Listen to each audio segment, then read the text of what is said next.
everyone, so this is Piyush Chave and this is going to be very important video because the main issue जो अभी student face कर रहे हैं कि एक एवरेज स्टूडेंट या अबव एवरेज भी थोड़ा सा are not able to clear this SSC or kind of examination just because the level of competition is too much high in these examinations because so much number of repeaters are there and they are making the level of exam. It's not about level of exam, the competition of exam even more tougher than tougher, right? So the main important thing is this CPO examination is something that I need to tell that this is going to be easiest exam to crack in the SSC industry, right? I'm not saying that this is the child play है ना और आप आओगे और exam clear कर लोगे, नहीं ऐसा नहीं होने वाला, बट हाँ as compare to other exam, right, जो एसएससी कंपेयर कराता है सीजीएल वगैरह उनसे इसमें कंपटीशन लेवल बहुत नहीं तो काफ़ी कम देखने को मिलता है. ड्रास्टिक लेवल डिक्रीज होता है in terms of competition, right. What are the reason behind it, why I am saying that everything is in this video, right. सबकी पीपीटीज हैं, सब कुछ है. सो सबसे पहले हम लोग डिस्कस करेंगे जो मेन इंपॉर्टेंट एस्पेक्ट होता है किसी भी एग्जाम की डिफिकल्टी लेवल को अगर अपन को एनालिसिस करना है, तो that is about the attendance, right. तो if the number of attendance are below as compared to the other exam, then definitely the exams difficulty or competition or also decrease, right. सो अगर हम CPO exam की बात करें, यहाँ पे किसी और एग्जाम लेट से सीजीएल की कंपैरिजन कर लें इन टर्म्स ऑफ अटेंडेंस, राइट. तो इसमें 2024 का जो एग्जाम हुआ लास्ट एग्जाम, उसमें अप्लाइड कैंडिडेट्स यानी जिन्होंने अप्लाई करा दैट इज अप्रॉक्स 7.5 लाख लोगों ने अप्लाई करा, जबकि सीजीएल के किसी भी एग्जाम के अगर आप देख लो तो एटलीस्ट 25 लाख प्लस तो अप्लाई करते ही करते हैं. Even this number goes to 30 lakh, right. So ये एक रेशियो रहता है नंबर ऑफ स्टूडेंट अप्लाई. तो आप देख सकते हो कि 4 टाइम्स यहाँ पे ज़्यादा है number of students apply in other exam, और ये अदर एग्जाम में और बढ़ता है. आप CHSL ले लो या और कोई एग्जाम ले लो, उसमें ये 30 लाख से भी प्लस जाता है, राइट. सो बढ़ता ही है ना. सीजीएल में तो फिर भी कम ही है इनके कंपेरेटिवली, और सीपीओ में हम देख सकते हैं ड्रास्टिक डिक्रीज है. और ऐसा नहीं है कि वैकेंसीज की वजह से इम्पैक्ट है, क्योंकि वैकेंसीज अगर आप देखो इसमें भी 3000 के आसपास ही है, 3000 से 4000. तो लेकिन यहाँ पे नंबर ऑफ कैंडिडेट ज़्यादा है, जबकि इसमें वैकेंसीज उतनी ही है, इसमें इवन मोर 4000 3000 ही आती हैं. बट यहाँ ड्रास्टिक डिक्रीज है जस्ट बिकॉज की इस एग्जाम्स की कुछ स्पेसिफिक क्राइटेरियाज हैं जो हर स्टूडेंट फुलफिल नहीं करता. दैट्स वाई यहाँ पे नंबर ऑफ जो एप्लीकेंट है वो डिक्रीज हो जाते हैं, राइट.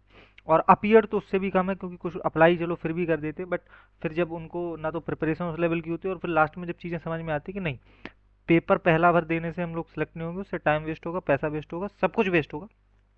तो अटेंडेंस भी कम रहती है, क्योंकि अदर एसएससी एग्जाम में आप देखो फिर भी अटेंडेंस 50% के आसपास चली जाती है. बट यहाँ पे आप देख लो, चाहे तो आप 2024 का डेटा देख लो, इवन 2023 में तो और भी कम है, तो वो अटेंडेंस कम ही है, गिरी ही है, राइट. तो यहाँ पे 45% अटेंडेंस थी, और यहाँ पे लगभग 40% अटेंडेंस थी. यहाँ पे लगभग 3.5 लाख अटेंडेंस थी, और यहाँ पे इन टर्म्स ऑफ नंबर 3.5 लाख यहाँ पे भी. तो आप अप्रॉक्सीमेटली देख रहे हो कि हर साल सीपीओ का exam on an average 3.5 lakh बच्चे देते हैं. So this is the actual competition that you have to face in this examination. 3.5 lakh बच्चों को आपको फेस करना, और these are not the brilliant 3.5 lakh बच्चे, राइट. ये इसमें से बहुत सारे ही अबव एवरेज होते हैं जो सिलेक्शन भी लेते हैं. उसका मैं अभी सब कुछ आपको डेटा के साथ बताता हूँ. देखो ये प्रीलिम्स की कट ऑफ है 2024 की. तो कट ऑफ को एक बार एनालिसिस करते हैं, राइट. तो कट ऑफ की ये नंबर्स हैं, और 2024 की मैं कट ऑफ लेके चलता हूँ यहाँ पे आपके सामने सीजीएल की, राइट. और जिसमें वैकेंसीज और नंबर ऑफ कैंडिडेट्स क्वालिफाइंग उस सब के डेटा को अपन देखेंगे, राइट. जनरल की यानी अनरिजर्व कैंडिडेट की कट ऑफ थी यहाँ पे 151, और ईडब्ल्यूएस की 141 थी, एंड ओबीसी की आई गेस 146 थी, या इससे 148 थी, इसी कुछ नंबर के आसपास थी. तो अब देख रहे हो इस पे भी लगभग 33 नंबर ज़्यादा है, यहाँ पे लगभग 30 नंबर ज़्यादा है, और यहाँ पे भी लगभग 30 नंबर ज़्यादा है. जबकि जो कैंडिडेट क्वालिफाएंगे यहाँ पे 76,000 कैंडिडेट क्वालिफाई करे प्री में, और सीजीएल में तो फिर भी शायद मुझे लग रहा है 1,30,000 के आसपास कुछ कैंडिडेट 50,000 था, 50,000 था, 1,50,000 के आसपास कैंडिडेट क्वालिफाई करे गए थे, राइट, प्रीलिम्स में. तो लगभग इसका double times, even double times candidate qualify करेगा, फिर भी ये कट ऑफ थी. अब यहाँ पे बहुत से फैक्टर्स होते हैं, इसमें ऐसा नहीं है कि केवल यही फैक्टर्स है कि अप्लाई स्टूडेंट ने कम करा, नहीं. और भी एक फैक्टर है, क्योंकि सीपीओ का एग्जाम 2 घंटे का होता है, राइट. क्वेश्चन वही होते हैं, वो क्वेश्चन 200 होते हैं, और हर क्वेश्चन 1 नंबर का होता है, राइट. तो 200 मार्क्स बनते हैं, जबकि सीजीएल में 1 घंटे एग्जाम होता है. तो वो भी एक इंपॉर्टेंट फैक्टर है कि यहाँ पे फटीगनेस आ जाती है स्टूडेंट के अंदर, क्योंकि 2 घंटे किसी भी तौर पे बैठ के 200 क्वेश्चन को सॉल्व करना कंपेरेटिवली डिफिकल्ट, राइट. तो वो भी एक रीज़न है, उसकी वजह से भी कट ऑफ डिक्रीज होती है, but that is not the I would say कि main reason, right. There are lot of reason, जिसमें से एक अटेंडेंस का भी रीज़न था। अब यहाँ पे आप अटेंडेंस देखोगे on an average 15 lakh plus रहती है, और यहाँ पे आप अटेंडेंस देख रहे हो 3.5 लाख है, तो उसका भी इम्पोर्टेंट इम्पैक्ट है। और ये भी इम्पैक्ट है कि जो नंबर ऑफ क्वेश्चन बढ़ेगा, इस साल तो और भी पैटर्न चेंज हुआ, तो उससे बहुत बड़ा इम्पैक्ट आएगा। तो ये कट ऑफ आप देख सकते हो कि this is the cut of level 2024 के हिसाब से। फीमेल का भी कुछ अलग है, बट फीमेल पे अभी हम लोग नहीं डिस्कस करें। Now this is the pattern change, right. 2025 में हो गया है पैटर्न चेंज, उसकी वजह से डेफिनेटली कट ऑफ और भी डिक्रीज होगी, क्योंकि अब यहाँ पे सेक्शनल टाइमिंग को इंक्लूड कर दिया है। 30-30 मिनट चारों सेक्शन में स्पेसिफिक कर दिया। पहले क्या होता था, स्टूडेंट्स जिनको भाई जीके, जिनकी इतनी जीके में फिर भी उनको इतना 50 क्वेश्चन करने में एज सच 20 मिनट से ज़्यादा नहीं लगेंगे किसी भी कंडीशन में। 15 मिनट बहुत से, 20 मिनट भी मैंने बहुत बोल दिया, 10 से 15 मिनट से ज़्यादा किसी को भी नहीं लगेंगे। इफ़ दे आर, उनको आता है तो जीके पे कर देंगे, अदरवाइज टाइम ही बैठेंगे ही। तो वो टाइम पहले क्या होता था, वो यूटिलाइज कर लेते थे इसमें, मैथ सेक्शन में यूटिलाइज कर लेते थे, जिसको रीजनिंग अच्छी आ रही वो उसमें यूटिलाइज कर लेता था। और इंग्लिश का टाइम जो बचता था, इंग्लिश में भी 30 मिनट से कुछ तो बच ही जाते थे, 5 मिनट 7 मिनट, उसको भी यहाँ पे यूटिलाइज किया जा सकता था। The time that remains in these two portion, right, general studies और इंग्लिश में, उसको यूटिलाइज कर लेते थे, और उससे काफ़ी 10 से 20 नंबर, इवन कई कई तो 20-20 क्वेश्चन भी बना लेते थे उस टाइम में रीजनिंग और मैथ के। बट अब क्या होने वाला है कि आपको मैथ में 30 ही मिनट मिलेंगे, आप इसमें कितने भी जल्दी कर लो जीके को, बट वहाँ पे नहीं मिलेंगे। तो इसकी वजह से डेफिनेटली मैं कंफर्म बोल के चलता हूँ कि 10 नंबर कट ऑफ में डिक्रीजमेंट आएगा ही आएगा, ये श्योर शॉट है, राइट। तो वो एक इंपॉर्टेंट फैक्टर इस बार आएगा, तो कट ऑफ और भी डिक्रीज होने वाली है। आपने सीजीएल के पेपर में भी रिसेंटली देखा है कि कट ऑफ का एवरेज स्कोर जो लास्ट ईयर से, क्योंकि तो डिफिकल्टी लेवल बढ़ी है इंग्लिश में भी और आपके जनरल स्टडीज़ में भी, तो उससे लास्ट ईयर से जो आपकी कट ऑफ का एवरेज है, कट ऑफ भी नहीं अभी बोलूँगा, एवरेज अप्रोक्सीमेटली 10 नंबर गिरा है, राइट। तो वो एक ट्रेंड है, और वही ट्रेंड आप देख लो कि यहाँ पे भी फॉलो होगा। अप्रोक्सीमेटली 10 नंबर तो कट ऑफ उसकी वजह से गिरेगी जो if the level of difficulty exam बढ़ेगा, और 10 नंबर या 5 नंबर के आसपास इस पैटर्न की वजह से गिरेगी। चूंकि दोनों चीज़ें आ जाएंगी एक साथ, तो इनका जो कंपाउंड इफेक्ट है वो उतना ज़्यादा नहीं होगा कि आप सोचो 20 नंबर कट ऑफ गिर जाए, नहीं। हाँ, बट एटलीस्ट 15 नंबर या उस 10 से 15 नंबर के बीच में फ्लक्चुएशन देखने को मिलेगा कट ऑफ में। जैसे जनरली कट ऑफ 120 गई थी, तो दी सेम थिंग्स हैपन, हालांकि उसमें वैकेंसी ज़्यादा थी, नंबर ऑफ कैंडिडेट ज़्यादा क्वालिफाई करे थे, बट स्टिल मैं बोल दूंगा 110 के आसपास इस बार कैंडिडेट कट ऑफ जनरल की लाई कर सकती है, राइट। तो जैसे if the vacancies are same, right, तो हाँ ये प्री, तो ये प्री का पैटर्न है, मेंस का भी पैटर्न सेम है, लगभग 200 का 200। अब मैं बात करता हूँ इसकी प्री की कट ऑफ क्या और फाइनल कट ऑफ में क्या अंतर। प्री की ये जो कट ऑफ है, ये सीजीएल के एग्जाम में केवल होती है क्वालिफाइंग, राइट। उसमें आप 150 ले आए, अब आप जिसके 151 भी है और जिसके 152 भी है, जिसके 152 है, सॉरी, कट ऑफ 151, जिसके 152 और जिसके 182 है, they are on the same level. अब क्योंकि मेंस के ही नंबर जुड़े, प्री के नंबर नहीं जुड़ते, बट इसमें क्या होता है, इसमें प्री के नंबर जुड़ते हैं, तो इसमें इंपॉर्टेंट रोल प्ले करता है, राइट। तो प्री हो गया 200 नंबर का, उसमें ये कट ऑफ मैंने बता दी। मेंस होता है 200 नंबर का, वो भी 2 घंटे का होता है, उसमें केवल इंग्लिश आती है। तो ये एक बहुत इंपॉर्टेंट फैक्टर हो जाता है उन स्टूडेंट्स के लिए जिनकी इंग्लिश में कमांड अच्छी है, बट उनकी मैथ वगैरह में उतनी अच्छी स्किल्स नहीं है। दैट्स वाई वहाँ पे कंपटीशन अदर एग्जाम में बढ़ जाता है, बट यहाँ पे चूंकि इंग्लिश बहुत ज़्यादा लोगों की अच्छी नहीं होती, दैट्स वाई यहाँ पे भी एक ये इम्पैक्ट है, पॉजिटिव इम्पैक्ट है जिनकी इंग्लिश अच्छी है, कि उसमें की वजह से लेवल ऑफ कंपटीशन यहाँ पे डिग्री हो जाता है ना। फाइनल कट ऑफ की अगर मैं बात करूँ, ये 2023 की फाइनल कट ऑफ है, इट्स नॉट अबाउट 2024। 2023 में वैकेंसीज भी कम थी, अप्रॉक्सीमेटली 1500 के आसपास वैकेंसीज थी, उसको जज मत कीजिएगा फाइनल कट ऑफ में। मैं फाइनल कट ऑफ बता दूंगा, अगर 3 से 4 हज़ार के आसपास वैकेंसी रहती है तब क्या कट ऑफ होती है। अभी इस साल का भी शायद संभवतः, जब तक ये वीडियो लेगा इसका फाइनल रिजल्ट आ चुका होगा, तो उससे भी कट ऑफ पता चलेगी, बट स्टिल मैं 2024 के डेटा को लेकर चलूंगा। बट अभी ये वाला 2023 का डेटा, और उसके हिसाब से जो फाइनल लास्ट कट ऑफ थी फॉर मेल इन सीआरपीएफ में सब इंस्पेक्टर की, दैट इज 313, राइट। और ये लोएस्ट कट ऑफ थी 313। अमूमन ये चूंकि इस साल बहुत कम वैकेंसी थी, अमूमन जो 2024 में भी होगी अभी और 2022 वगैरह में रही, वो 296 नंबर मैंने एक देखा था। अगर 3 से 4 हज़ार वैकेंसी रहे तो 295 से 300 के बीच, this is the general trend of the final cut off, right. कितने नंबर में, 400 नंबर में। तो आप यहाँ पे मैच कर सकते हो कि सीजीएल में 390 नंबर में जो लास्ट ईयर कट ऑफ थी, और भी जनरल में बोल रहा हूँ तो 321 थी, राइट। तो यहाँ पे आप देख सकते हो कि दिस मच कितना ज़्यादा फ्लक्चुएशन है कट ऑफ में। यहाँ पे लगभग मैं मान के चलता हूँ 30 नंबर का अंतर है, जबकि वैकेंसीज में आप देखो कि बहुत अंतर होता है। लास्ट ईयर 18,000 वैकेंसी थी, इसमें 4,000 वैकेंसी, और कट ऑफ में ये अंतर है। यहीं से आप देख लो कि क्यों मैं बोल रहा हूँ कि कंपटीशन लेवल कम है, राइट। उसके और सारे रीजन है, तो ये इजी होता है, राइट। जैसे प्रीलिम्स में कोई भी स्टूडेंट है जो सीजीएल में, लेट्स से मैं यहाँ पे बात करता हूँ, सीजीएल में कोई लेट्स से कोई भी स्टूडेंट है जो प्रीलिम्स में 150 प्लस स्कोर करता है वो इजीली यहाँ पे सीपीओ के पेपर में 130 से 140 के बीच में स्कोर आराम से कर लेगा, राइट। तो ये एक मैंने मान के चलिए उसने 135 स्कोर करा, राइट। और ये मैं एवरेज स्टूडेंट की बात करूँ, 150 एवरेज ही स्कोर कर रहा है अभी की कंडीशन जो है।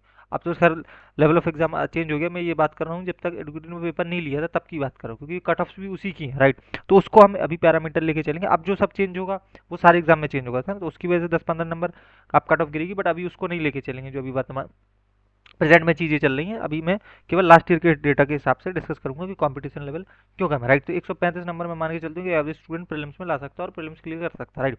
ना मेंस की जब बात आती है 200 नंबर का मेंस होने वाला, और ये इंग्लिश में ही पूरे पूरे इंग्लिश के क्वेश्चन आएंगे। और इंग्लिश ऐसे नहीं है कि इसमें कुछ बहुत हार्ड लेवल इंग्लिश आने वाली है, बैंकिंग इंग्लिश आने वाली है, टिपिकल एसएससी पैटर्न पे ही इंग्लिश आएगी, राइट। वही डायरेक्ट इनडायरेक्ट और ये सारे क्वेश्चन होंगे।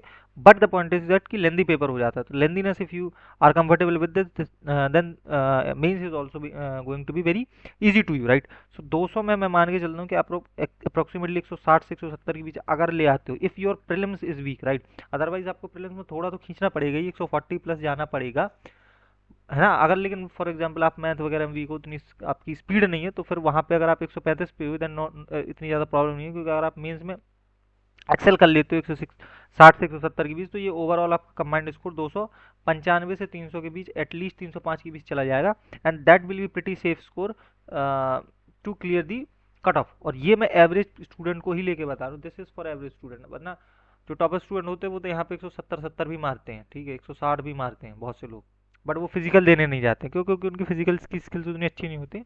दैट्स ही उसी की वजह से यहाँ पे बेसिकली कंपटीशन कम होता है। अगर मैं बोल दूँ प्री के बाद ये लोग फिजिकल ना ले और आपका मेंस करा देना, तो डेफिनेटली कट ऑफ और बढ़ जाएगी, राइट, मेंस की। तो ये बहुत अच्छा पॉइंट है कि प्री के बाद आपका डायरेक्ट फिजिकल हो जाता है। दैट्स वाई यहाँ पे जो इररिलेवेंट स्टूडेंट है वो खत्म हो जाते हैं, और मेंस में जो बचते हैं वो वही स्टूडेंट बचते हैं जो प्रॉपर होते हैं, और उनकी उतनी अच्छी मेंस में इंग्लिश नहीं होती है क्योंकि वो जीडी और जो ये डिफेंस वाले एग्जाम्स होते हैं, सीडीएस वगैरह की बात कर रहा हूँ मैं, जनरल डिफेंस वाले एग्जाम होते हैं, उनमें उतनी इंग्लिश की वेटेज नहीं होती। दैट्स वाई वहाँ पे जो इनका फिजिकल क्लियर लड़के कर लेते हैं वो मेंस में जाकर थोड़ा सा स्टक कर जाते हैं, और जो मेंस में कर लेते हैं क्लियर वो फाइनल भी क्लियर कर ही लेते हैं। तो मैं ये बोलने वाला हूँ कि 295 से 305 इज नॉट कि आप अगर सीजीएल में अगर एटलीस्ट अभी मेंस में 300 के आसपास स्कोर कर रहे हो, तो आप डेफिनेटली इस एग्जाम को मैं क्लियर बोल रहा हूँ कि क्लियर कर लोगे, ठीक है, फाइनल सिलेक्शन पे क्लियर कर लोगे। सो दैट्स वाई एग्जाम में कंपटीशन लेवल इजी होता है, right. This is the point जो मैं बताने चाह रहा था इस डेटा के हिसाब से, राइट। और डेफिनेटली अगर आप इसको अप्रोच करोगे तो ये इजी टू क्लियर है as compare to other exam. ना इसको आप कंपेरेटिवली कर लेते हैं कि आप क्या क्या कर सकते हो इस ईयर के एग्जाम के लिए, क्योंकि पैटर्न चेंज हो गया, राइट।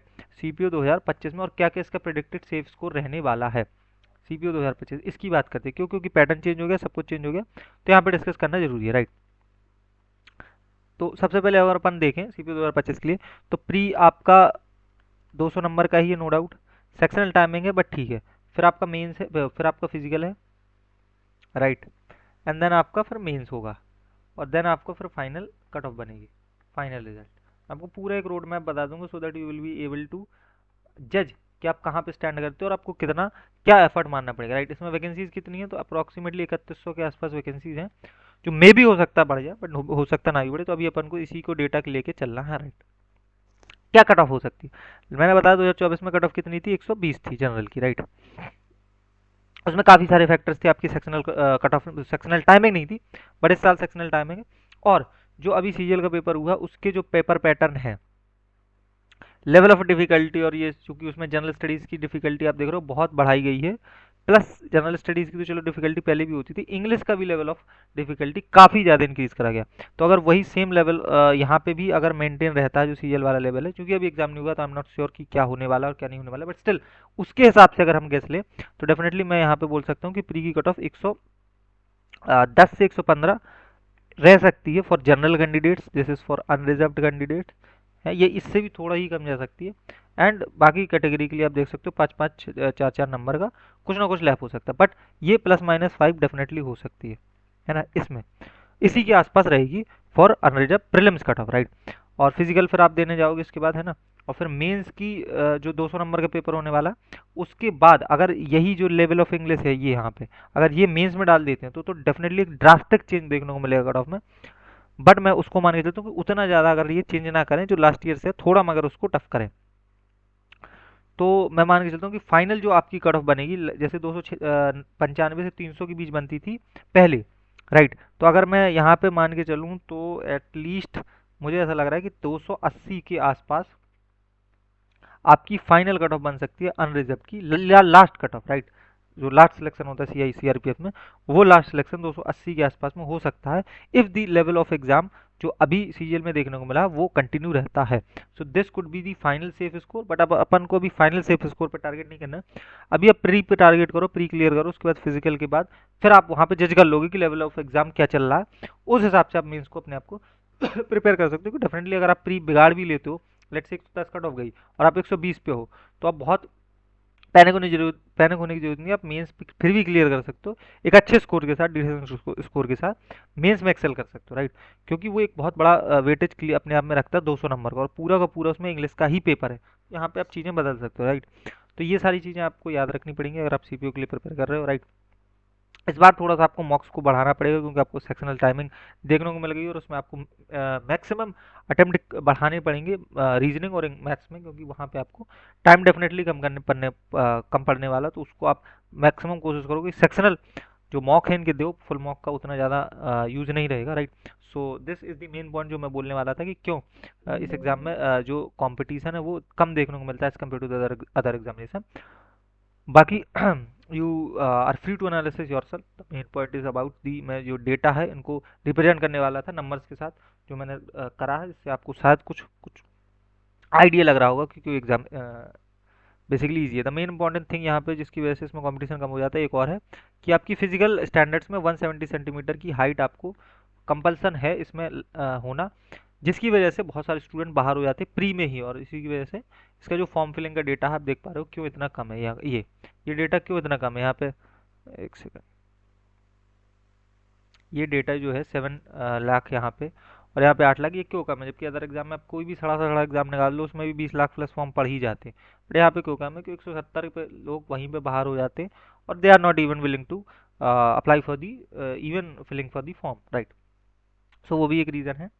और उसके बाद प्री के बाद तुरंत इसमें मेन फिजिकल हो जाता है, that is also reason. So these are the main reason जिसकी वजह से, और ये सारे फैक्ट्स आप देख सकते हो, जिसकी वजह से मैं बोलता हूँ कि if you are not able to clear the other examination of SSC CGL CHSL और कुछ भी, जस्ट बिकॉज कि उसमें बहुत ज़्यादा कंपटीशन और उसमें आप लास्ट स्टेज पे जाके भी आप मेन से लिख रहे हो कंटिन्यूली और आप वहाँ पे नहीं क्लियर कर पा रहे हो कुछ मार्क की वजह से, जो भी रीजन है, but if you are well fit from your body, आपकी हाइट है, सब कुछ है, then I strongly recommend do prepare for CPO, strongly prepare for CPO, right. जो भी इसके पैटर्न है उसको अकॉर्डिंगली सेट करके आप अभी उसी के लिए प्रिपेयर करो। अगर आपका सीजीएल बिगड़ गया तो सीएचएसएल पे उतना फोकस ना करके आई वुड से सीपीओ पे बहुत ज़्यादा फोकस कर लो और उसके लिए प्रिपेयर कर लो। You will definitely get your name in the list, the final list obviously.